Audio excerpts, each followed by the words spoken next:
ਤੂੰ ਨਹੀਂ ਮਾਰੀ ਨੱਸ ਗਿਆ ਇਧਰੋਂ ਆਇਆ ਹੀ ਉਧਰ ਚਲਾ ਗਿਆ ਜਾ ਕੇ ਫਿਰ ਡਬਲ ਟੈਪ ਕਰ ਛੜਿਆ ਸਲਮਾਨ ਤੇਰੇ ਪਿੱਛੇ ਦੁਨੀਆ ਪੈ ਗਈ ਹੱਥ ਹੋ ਗਏ ਉਧਰ ਬੰਦਾ ਇੱਧਰ ਆਇਆ ਤੇ ਮੁੜ ਕੇ ਤੇਰੇ ਵਾਲੇ ਪਾਸੇ ਜਾ ਕੇ ਟੈਪਿੰਗ ਲਾ ਛੱਡੀ ਉਹ ਕਿੱਥੇ ਉਹ ਮੇਰੀ ਦੋ ਨਾਲੀ ਬੰਦੂਕ ਸਾਰਾ ਭੈਣ ਦੀ ਸਿਰੀ ਤੇਰੀ डबल टैप मेरे जान दे टोटो डबल टैप आतब से थैंक यू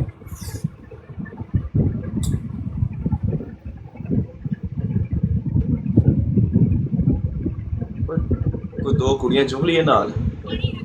ਲੱਗਦਾ ਐਵੇਂ ਗੱਲ ਨਹੀਂ ਬਣਨੀ ਕੋਈ ਸ਼ੁਗਲ ਮੇਲਾ ਲਾ ਲਈਏ ਦੋ ਕੁੜੀਆਂ ਚੁੱਕ ਕੇ ਨਾ ਠੀਕ ਹੈ ਸਲਮਾਨ एक को तू पनिशमेंट करवा ली एक को मैं करवा ला ये फैजान खान वेलकम आया तेनू उधार स्कोर नहीं आना मेनू पता है आया फैजान नहीं आना तेनू उधार स्कोर मजा उड़ा के क्या बात फैजान खान इधर